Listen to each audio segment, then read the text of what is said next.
जय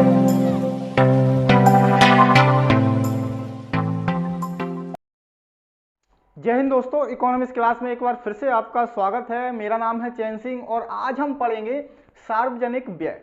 तो आइए समझते हैं सार्वजनिक व्यय क्या होते हैं। समझने के लिए आपको वीडियो में अंत तक रहना होगा ताकि जो टॉपिक है, जो कॉन्सेप्ट है वो क्लियर हो सके। ठीक है, तो वीडियो में अंत तक रहिए। बड़े आसान तरीके से, सिंपल तरीके से हम समझेंगे।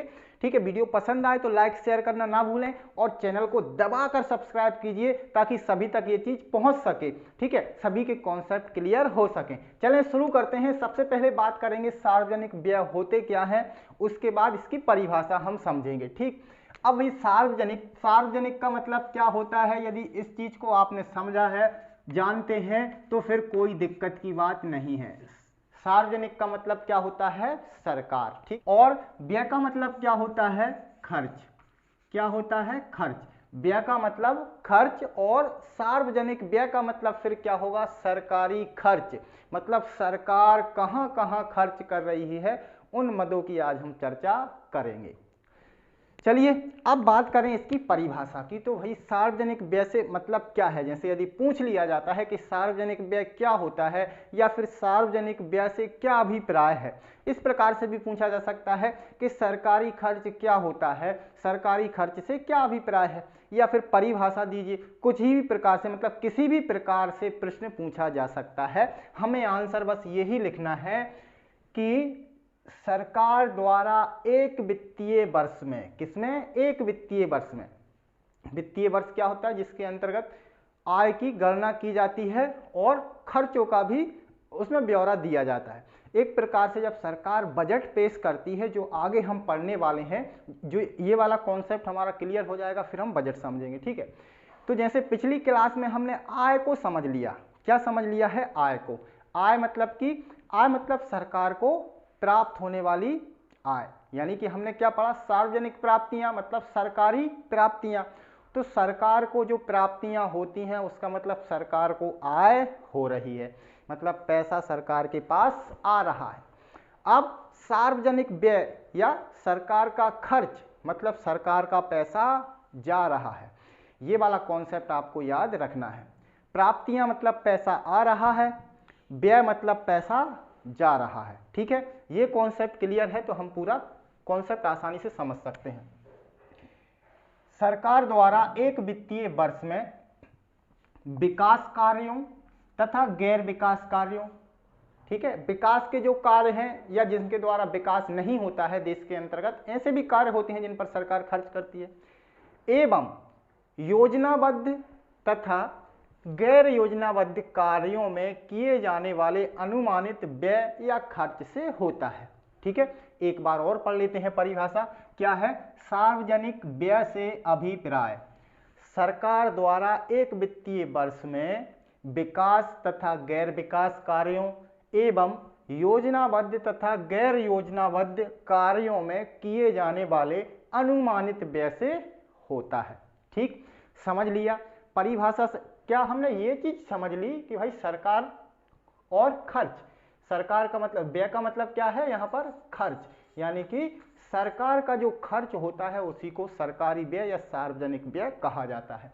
अब इसे देखिए, अर्थशास्त्र की परिभाषा में पिरोने के लिए क्या कर दिया है, कुछ थोड़े से अच्छे अच्छे शब्दों का प्रयोग हमें करना होता है जिससे कि हमारा आंसर अच्छा हो जाए। ठीक है, तो एक बार देख लें कि किस प्रकार से लिखना है। सरकार द्वारा एक वित्तीय वर्ष में विकास तथा गैर विकास कार्यों एवं योजनाबद्ध तथा गैर योजनाबद्ध तरीके से जिन कार्यों पर सरकार द्वारा जो अनुमानित खर्च होता है उसी को हम सार्वजनिक व्यय कहते हैं। ठीक है, इतना हो गया।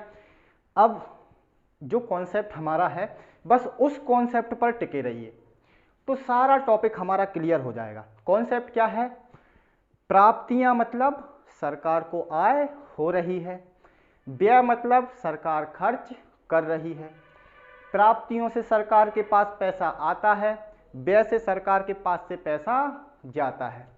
अब जब हमने प्राप्तियां पढ़ी हुई थी तो वहां पर एक कॉन्सेप्ट और समझा था। क्या कॉन्सेप्ट था, सबसे पहले तो हमने जो प्राप्तियां थी उन्हें दो भागों में बांट दिया था, राजस्व प्राप्तियां और पूंजीगत प्राप्तियां। ठीक इसी प्रकार से हमने सरकारी जो व्यय है या सार्वजनिक व्यय है उसको भी दो भागों में बांट लिया है। ये राजस्व व्यय हो गया, ये पूंजीगत व्यय हो गया। ठीक है, अब यहाँ पर देखिए बहुत कंफ्यूजन पैदा होता है। यदि कॉन्सेप्ट क्लियर है तो फिर नहीं होगा, यदि कॉन्सेप्ट क्लियर नहीं है तो फिर बहुत ज्यादा कंफ्यूजन होगा। राजस्व व्यय, अब राजस्व व्यय की यदि हम परिभाषा देखें यहाँ पर, तो एक वित्तीय वर्ष में अनुमानित, ठीक है, एक अनुमान लगाया जाता है सरकार के द्वारा कि हमें इतनी प्राप्तियां हो रही हैं, इतना हमें खर्च करना है, जिसके द्वारा ना तो सरकार की परिसंपत्तियों में वृद्धि होती है और ना ही देयताएं कम होती हैं। क्या हो गया यहाँ पर, ना ही परिसंपत्तियों में वृद्धि होती है और ना ही देयताएं कम होती हैं। ये क्या होता है, राजस्व व्यय होता है। ठीक है, अब आपके दिमाग में कुछ यदि चल रहा है तो वो चीज चलनी चाहिए, बहुत जरूरी है। क्या चीज, कि कल जब हमने प्राप्तियां पढ़ी हुई हैं तो प्राप्तियों में तो हमने ये चीज देखी है कि जो राजस्व प्राप्तियां होती हैं उनके द्वारा सरकार की परिसंपत्तियों में वृद्धि होती है तथा कोई देनदारी उत्पन्न नहीं होती, ये चीज पड़ी हुई है। यहाँ क्या पढ़ रहे हैं कि परिसंपत्तियों में कोई वृद्धि नहीं होती है और ना ही कोई देनदारी कम होती है, तो बहुत जरूरी है। देखिए वहां पर क्या हो रही है, आय हो रही है। आय मतलब कि सरकार को पैसा मिल रहा है करों के द्वारा, कई शुल्कों के द्वारा, जो चीज हम कल समझ चुके हैं। उस वीडियो का भी लिंक आपको डिस्क्रिप्शन में दे दिया जाएगा, तो वहां से आप समझ लीजिएगा कहां कहां से आय हो रही है। तो वो राजस्व आय है। आय से मतलब कि हमारे पास आ रही है तो हमारी संपत्ति बढ़ रही है। अब यहां पर सरकार के पास आ रही है तो सरकार की संपत्ति में वृद्धि हो रही है। अब उसके लिए सरकार को कुछ देना है, क्या, वापस नहीं देना, तो कोई देनदारी उत्पन्न नहीं हो रही है। ठीक, यहां पर क्या है, ये व्यय है। व्यय मतलब कि यहां पर देना है सरकार को, क्या करना है, देना है। खर्च करेंगे, आप खर्च करने जाते हैं तो पैसा क्या करते हैं, बाजार में देते हैं, तो सरकार भी जब खर्च करेगी तो पैसा क्या करेगी, देगी। अब यहां पर देखिए, यहां पर क्या है, यदि परिसंपत्तियों में वृद्धि नहीं होती है, ये बात कही जा रही है, ना ही देयताएं कम होती हैं, ये दो बातें कही जा रही हैं। ठीक, अब मतलब सरकार खर्च कर रही है, तो आप इसे इस प्रकार से समझिए। देखिए, आप यदि आपने किसी व्यक्ति से उधार लिया है, आपकी आय आती है, उसमें से आप क्या कर देते हो, उधार चुका देते हो, तो आपकी देनदारी जो थी वो क्या हो गई है, कम हो गई है। क्या हो गई है, घट गई है, कम हो गई है। ठीक है, और आपकी जो आय है उसमें से आपने क्या कर लिया है, मान लीजिए बाइक खरीद ली, तो बाइक खरीदने से आपकी संपत्ति कैसी हो गई है, बढ़ गई है, पूंजीगत व्यय हो गया है वो। ठीक है, संपत्ति क्या हो गई है, बढ़ गई है। अब यदि आपने देखिए, एक तो जो खर्च किया है वो कैसा किया है, जिससे देनदारी कम हो गई है, और दूसरा खर्च कैसा किया है, जिससे कि संपत्ति बढ़ गई है। ठीक, तो ये जो खर्च है ये किस में चला जाता है, ये चला जाता है पूंजीगत व्यय में। क्यों, क्योंकि इससे आपकी पूंजी में वृद्धि हो गई है। लेकिन सरकार इस प्रकार का ऐसा कोई खर्च ना करे जिससे सरकार के पास कोई चीज ना आए। देखिए, एक खर्च ऐसा होता है कि जिससे हमारी संपत्ति बढ़ती है, हमारे पास कुछ ना कुछ चीज आती है, ठीक है, जिसका हम लंबे समय तक उपयोग करते हैं। और एक खर्च ऐसा होता है जिसके द्वारा कोई ज्यादा वृद्धि नहीं होती, एक हाल की संतुष्टि हमें मिलती है। जैसे मान लीजिए हम होटल पे जाते हैं, चाय नाश्ता खाना पीना कर सकते हैं, उसमें हमारा खर्च हो गया, तो उससे हमारी ना कोई देनदारी कम हुई, ना ही हमारी परिसंपत्ति में वृद्धि हुई।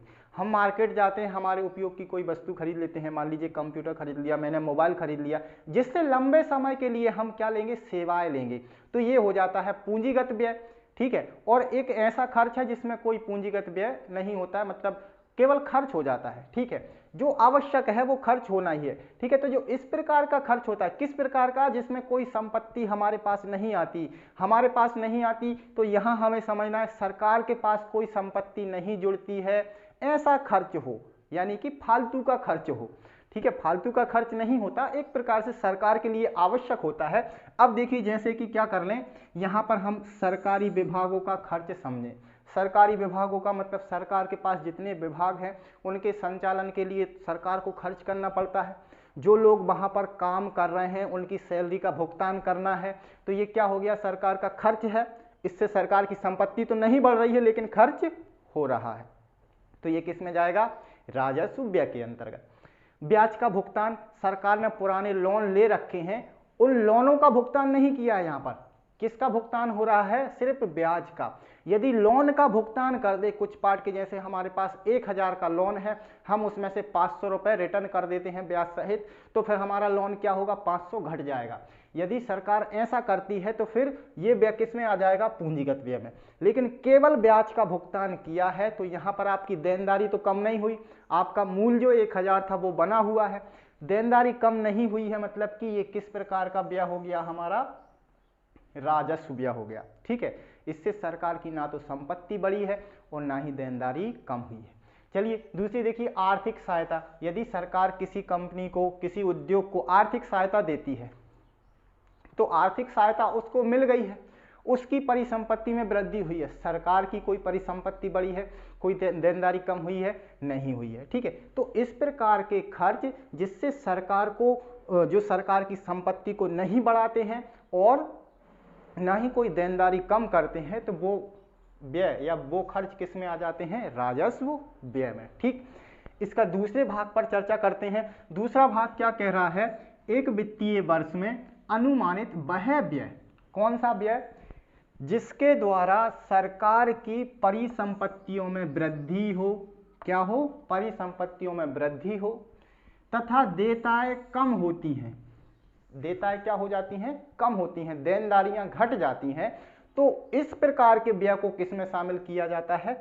पूंजीगत व्यय में। जैसे हमने हमारा उदाहरण समझ लिया किस प्रकार का, कि मान लीजिए हमने हमारा लोन चुका दिया है तो इससे हमारी देनदारी कम हो गई है। सरकार अपना लोन चुका देगी तो सरकार की देनदारी कम हो जाएगी। इसके बाद सरकार कोई मशीनरी खरीद लेती है, कोई भवन खरीद लेती है, ठीक है, कोई जमीन खरीद लेती है जो निजी क्षेत्रों के हाथों में है, तो सरकार की इससे संपत्ति बढ़ेगी कि नहीं बढ़ेगी? सरकार की संपत्ति बढ़ेगी। तो जहां पर संपत्ति बढ़ती है और देनदारी घटती है, इस जगह पर यदि सरकार खर्च करती है तो इसको बोला जाता है पूंजीगत व्यय। ठीक है, परिभाषा में क्या लिखेंगे? एक वित्तीय वर्ष में अनुमानित वह व्यय जिसके द्वारा सरकार की परिसंपत्तियों में वृद्धि होती है, परिसंपत्तियां बढ़ती हैं। मान के चलिए सरकार ने मोटरसाइकिल खरीद ली है तो सरकार की एक संपत्ति बढ़ गई है। ठीक, देयताएं कम है, मतलब कोई लोन चुका दिया है, आधा चुका दिया है, पूरा चुका दिया है, उससे देनदारी घट गई है।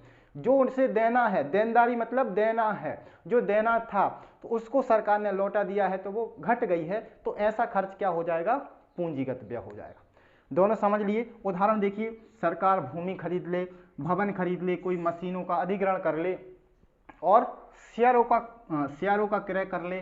शेयर मतलब कि जो अंश, यानी दूसरी कंपनियों के शेयर यदि सरकार खरीदती है तो सरकार ने क्या किया है? खर्च दिया है, पैसा तो दे दिया, लेकिन शेयर सरकार के पास आ गए हैं। और शेयर सरकार के पास आ गए हैं मतलब जिस भी कंपनी के शेयर हैं उस कंपनी की सरकार जो है स्वामित्व खरीद लिया है। स्वामित्व खरीद लिया है कि अब वो भी मालिक है, वो भी मालिक है, मतलब कि कुछ हिस्से की सरकार मालिक बन जाती है। ठीक, तो यहाँ पर संपत्ति बड़ी है ना, कि कंपनी की भी मालिक है, तो संपत्ति में वृद्धि हुई है, मतलब कि पूंजीगत व्यय है। इसके बाद सरकारी कंपनियों को ऋण उपलब्ध करा दे। सरकारी जो कंपनियां हैं, देखिए सब कंपनियों का अपना अपना अलग अलग लाभ होता है। ठीक है, तो वो कंपनियां भी लोन लेती हैं। ठीक, तो उनके लिए सरकार क्या कर दे? लोन उपलब्ध करा दे। लोन उपलब्ध कराएगी तो सरकार को क्या मिलेगा? ब्याज मिलेगा। ब्याज मिलेगा मतलब कि संपत्ति बढ़ रही है, तो कैसी हो गई है? पूंजीगत। ठीक है, ये पैसा तो उसका बचा ही हुआ है जो लोन के रूप में उसने दिया है, उसके अलावा ब्याज भी जो मिल रहा है उससे क्या हो रही है? संपत्ति बढ़ रही है। तो जहां पर संपत्ति बढ़ती है और देनदारी घटती है, ऐसे खर्च होते हैं पूंजीगत व्यय। और जहां पर देनदारी ना ही घटती है और ना ही संपत्ति बढ़ती है, ऐसे खर्च होते हैं राजस्व व्यय। ठीक है, समझ में आ गई बात? अब चलिए इसके बाद देखिए, अध्ययन की दृष्टि से क्या किया जाता है, इन्हें भी हम दो भागों में और बांट सकते हैं। कौन से भागों में? एक योजनागत और दूसरा गैर योजनागत। ठीक है, दोनों को आप सोचेंगे कि सर ये अलग है, ये अलग है, ये अलग है, ऐसा कुछ नहीं है। ठीक है, यदि योजनागत तरीके से इस प्रकार का व्यय किया जाता है कि जिसमें सरकार की संपत्ति नहीं बढ़ती हो और देयताएं नहीं घटती हों, तो वो होता है योजनागत राजस्व व्यय। ठीक है, और एक गैर योजनागत तरीके से सरकार ये मद रखती है कि इतना हम खर्च करने वाले हैं इस क्षेत्र पर, तो वो हो जाता है गैर योजनागत। मतलब यदि कोई योजना बनाई जाती है और उसके द्वारा खर्च किया जाता है तो वो हो जाता है योजनागत व्यय।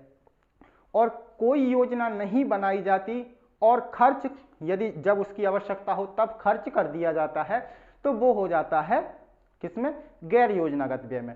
अब ये चीज हम किसमें आसान से समझेंगे, बजट में समझेंगे। ठीक है, अब जैसे कि देखिए यहाँ पर एक क्षेत्र ले लेते हैं, मान लीजिए उदाहरण समझ लें तो और अच्छा समझ में आ जाएगा।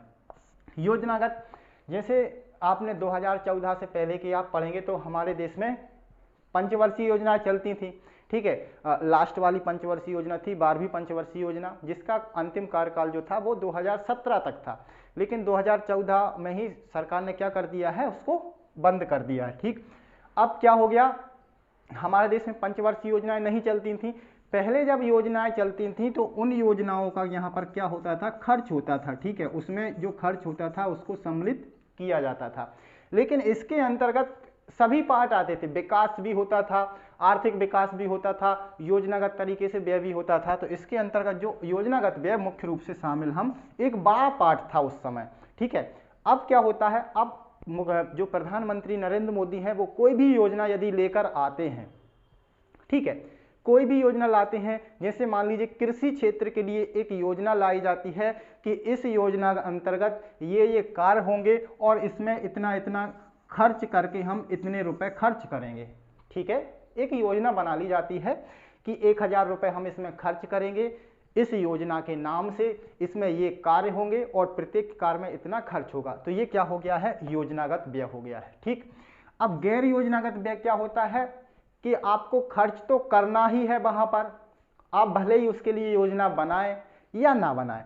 जैसे कि रक्षा बजट, मतलब रक्षा क्षेत्र, ठीक है, हमारे सैनिकों पर खर्च करना है, उनके लिए नए नए बंदूकें लाना है, हथियार लाना है, डिफेंस का सिस्टम डेवलप करना है, तो इसके लिए तो सरकार को खर्च करना ही है। ठीक है, अब यहाँ पर सरकार केवल ये कह दे कि हम यहाँ पर 2000 करोड़ क्या करेंगे, खर्च करेंगे। ठीक है, 2000 करोड़ क्या करेंगे, खर्च करेंगे, अपने बजट में उसने कह दिया, लेकिन कोई योजना नहीं बनाई है अभी कि किस प्रकार से किया जाएगा। डिफेंस का सिस्टम खरीदने पर किया जाएगा, हेलीकॉप्टर खरीदने पर किया जाएगा, या फिर सैनिकों पर कुछ और तरीके से खर्च किया जाएगा, ट्रेनिंग पे खर्च किया जाएगा, इस प्रकार की कोई योजना नहीं है। तो ये क्या हो गया, गैर योजनागत व्यय हो गया। ठीक है, ये चीज समझ में आ गई कि योजनागत और गैर योजनागत क्या होता है। अब ये दोनों में होती है। ठीक है, दोनों में किस प्रकार से होती है, पूंजीगत व्यय में भी होती है और राजस्व व्यय में भी होती है। कैसे, देखिए, यदि संपत्तियों में वृद्धि नहीं होती है और कोई देनदारी नहीं घटती है तो ये व्यय किस में आ जाता है, राजस्व व्यय में। ठीक है, राजस्व योजनागत व्यय और राजस्व गैर योजनागत व्यय।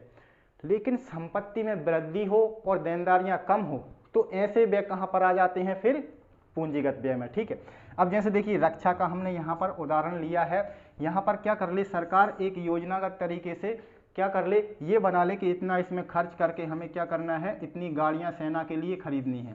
गाड़ियां खरीदी हैं, मतलब कि गाड़ियां यहां पर खरीदी हैं तो क्या हो गया है, संपत्ति में वृद्धि हो गई है। ठीक है, संपत्ति में वृद्धि मतलब सरकार के पास यदि संपत्ति बढ़ रही है तो उसमें वृद्धि हो रही है। ये योजनागत तरीके से या फिर गैर योजनागत तरीके से सरकार बाद में क्या कर ले, गाड़ियां खरीद लेती है। अब यहाँ पर गाड़ियां गैर योजनागत तरीके से खरीद ली जाती हैं तो भी संपत्ति में वृद्धि हुई है, और योजनागत तरीके से खरीदी जाती हैं तो भी संपत्ति में वृद्धि हुई है।